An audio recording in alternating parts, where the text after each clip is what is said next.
Hello, dear parents. Topic for today is my baby doesn't eat well.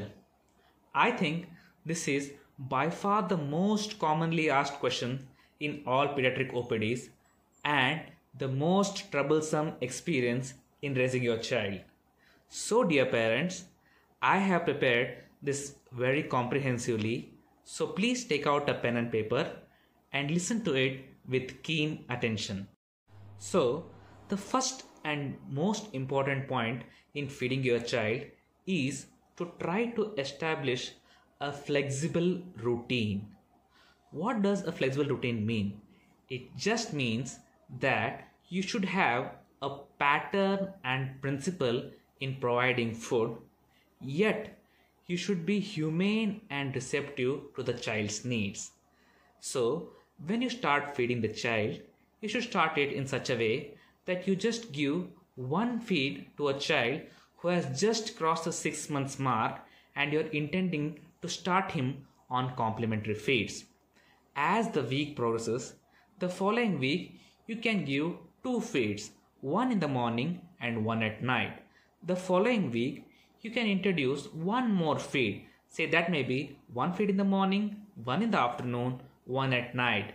So gradually increasing every week, you come to a state where the child receives 3 major meals and 2 snacks in the day. To the second most important point, that is what type of food you should introduce. Think of this, say for example, I am a vegetarian and suddenly I am given a non-vegetarian food. I become averse to it.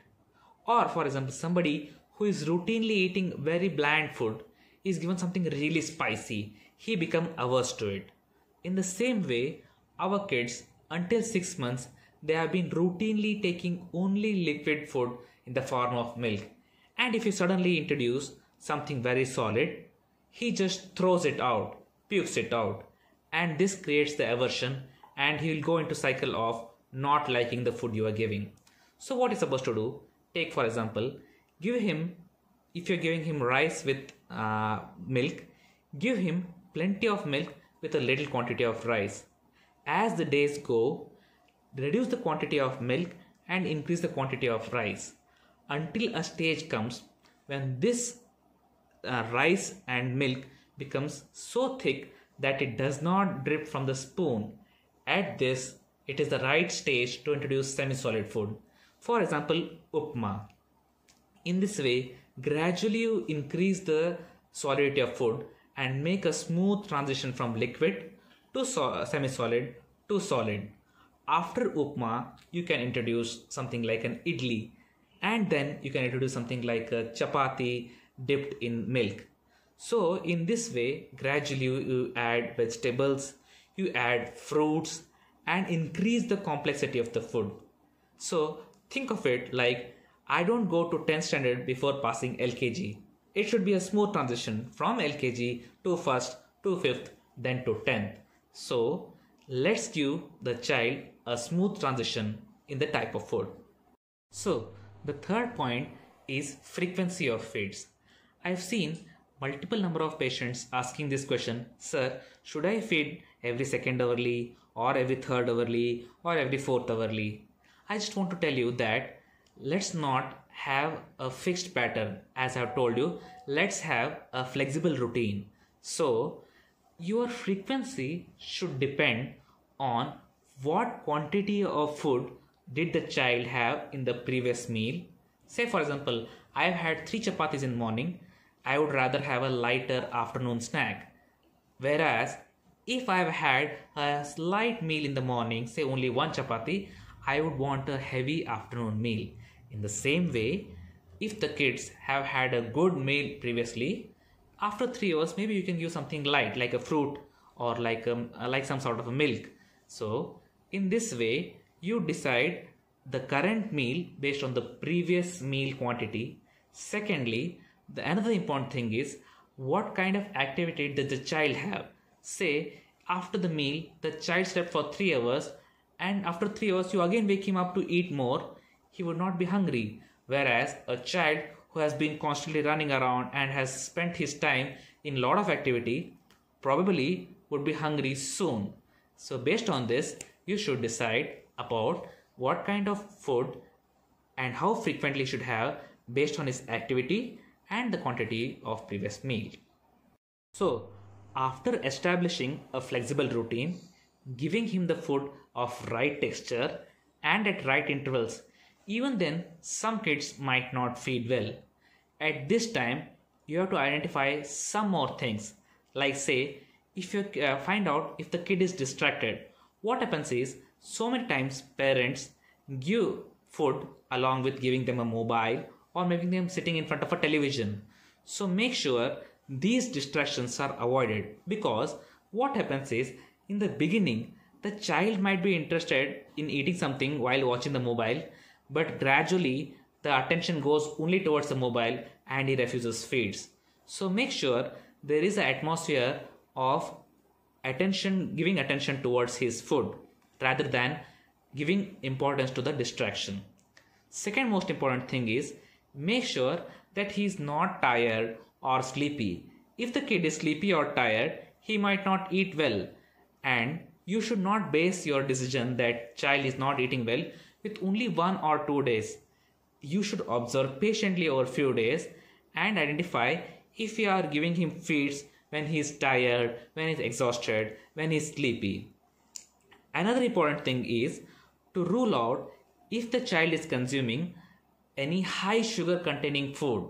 Example, if he drinks fruit juices, ice creams, chocolates or candies, these suddenly rush sugars in the body and his appetite comes down. So at this time he might not eat well. You might think that, oh, he's just had one candy, yet the sugar levels are high in the body and he is not susceptible to eating more. Another important thing is that your child might not be well. Say for example, kids frequently get cold, cough, sometimes they are very gassy, or they might be constipated. During these times also, the kid doesn't feed well. Please don't base your decision that your kid is not feeding well only on these things. First confirm that these are not there. In spite of this, he is not consuming food. Then you should think that he is not feeding well. Sometimes, despite trying all these things, your kid might not be eating well. At that time, say maybe 5% of the kids may be suffering from something called as food allergies. In this time, apart from refusing feeds, the child will have some more symptoms like vomiting, like distension of abdomen. Maybe the child is very cranky, or he might not be gaining weight. At this time, you might think that the child might be having allergies to wheat, to gluten, some kind of fruits are also allergic. At this time, this is the right time to take him to a pediatrician. Now, even after understanding in so much detail, it's not an easy journey. Maybe that you do everything right, still your kid might not be feeding well. So here are few tips to encourage your child to eat well. So the first step being allowing them to self-feed. What does this mean? It means that, say for example, when you start force feeding your kid, the child might start rebelling and he might totally refuse to eat. So let this journey be a cycle where one limb is the mother and the other being the kid. So both of you go in coercion and develop a bonding and make it an enjoyable period. So how do you do it? What you should do it is let him explore it. The kids love to explore. They love to find out new things. So let this be an explorative journey of feeding. Try to self-feed him. Say, make him sit on the table along with you. Give him a spoon, give him a plate, give him a separate plate. Let him try to eat. He might spill, he might throw, he might puke, but you can supervise and allow him to feed rightly. You might guide him, you might explain it to him in the right way, but let him do it. So let the journey be a self-exploratory one where the child is the one who is going through the adventure and you are the one who is guiding him. And very important tip is about positive reinforcement. What does this mean? Say, think about this. If the child is not eating well and the mother becomes stressed and she scolds the child. She coaxes him and the child refuses to eat more. He throws a temper tantrum and this all spirals downwards. But how about this? If the child eats 1 spoon, you applaud him. If the child eats 2 spoons, you hug him. If he does it thrice, kiss him. So in this way, you keep on reinforcing the behavior. In this way, the child will love the feeding time and he'll be hoping throughout the day when is going to be the feeding time. This is the best time of my day and he would love to come to this time and he would love to eat more. So try to have positive reinforcement and develop a bonding where both you and child enjoy this time. Third most important tip is think about the having a positive atmosphere for the mother. So what happens is usually the mother compares the child to the child adjacent to his house. She thinks, oh, that child is chubby. She thinks about her friend's kid. She thinks, oh, that kid eats 6 times a day. What happens is we should have a positive atmosphere for the mother, in that the husband, the grandparents, the friends, the people around her should all support the mother. They should keep praising the mother and make her feel more and more confident. In this way, both the mother and the child will have more energy to go through this journey. Another very important thing is to make the food an interesting visual medium. So think about it. If the child has to eat a rice and some milk, it's both white, it's very bland. How about eating rice with some dal which is yellow, some carrots which are red and some greens which is green. So this makes the child more excited towards food because there are so many colors and this becomes more interesting. So now that you're introducing newer food, what happens is the child might not like the new food. So what you can do one idea, that is introduce the new food with the old food, old favorite food. Say like if the kid likes fruit juices, introduce the cereal with the fruit juice. So what happens is if you are giving him only the cereal, he might totally refuse it. But if you are giving him with his favorite food, he might like it and he tends to eat that more. Another important point is something we call it as nutritional therapy. Now think about this. If the child is feeding 4 spoons of rice and milk, where is the nutrition in it? How about feeding him rice with thick dal? Rice has the carbs and the dal has the proteins. In the dal, how about putting some green leafies which take care of the iron, and to this we add some flour, some potato, some radish which will take care of the mineral demand. Along with this, we can add some grounded groundnut powder, some coconut flakes and some ghee. With this, what you're giving is 4 spoons of extremely nutritious food. This will be having certain advantages, like this might taste well, it will stimulate his appetite, and even if he eats only 4 spoons of this, it is going to be very healthy to him. Another way of stimulating his appetite would be something called as play therapy. In play therapy, what you do is you take a small box of food which you have prepared to a playground where you allow him to run. The kid goes around, runs around, comes back to you, you give him 2 spoons.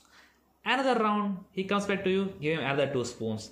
With this, the child is playing, he is happy, he is eating food, you are happy. So, play therapy is another extremely useful point. Another good point is group therapy or family therapy. In this, if you can call his friend to the house. Say you give him 1 roll of chapati and give your kid another roll of chapati. What the kid sees, his friend has finished the roll of chapati. This might be a positive reinforcement for the kid to finish his chapati. Again, in family therapy, think about this, all of us are sitting for dinner. The father, the mother, the grandfather, the grandmother, along with the child, having his own plate, and the mother not forcing him to eat. The child sees the grandfather is eating, the father is eating, everybody is eating, so he feels obliged to eat. In this way, he is going to eat more. Now comes a very difficult topic of feeding your child during an illness. Say your kid has a upper respiratory infection or a diarrheal illness.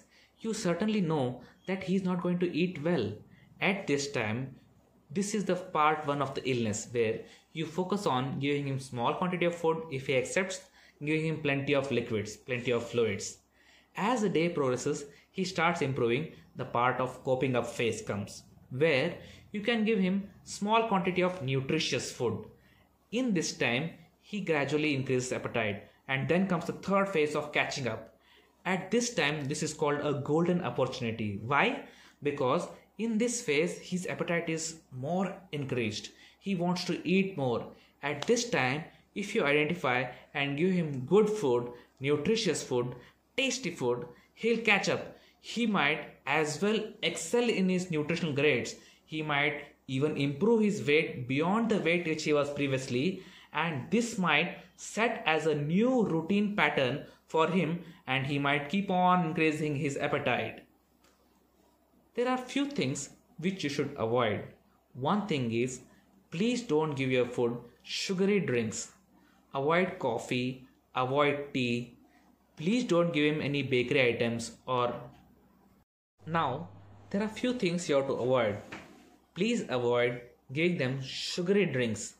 Please avoid giving them caffeinated drinks, tea, coffee, bakery items, ice creams. These all act as negative reinforcements for your child. I think with this video, already our enlightened mothers will be overwhelmed with knowledge, and they'll be excited to take up the journey, adventurous journey of feeding your young ones. Thank you, and if there are any questions, please leave the question in the comment section. Thank you.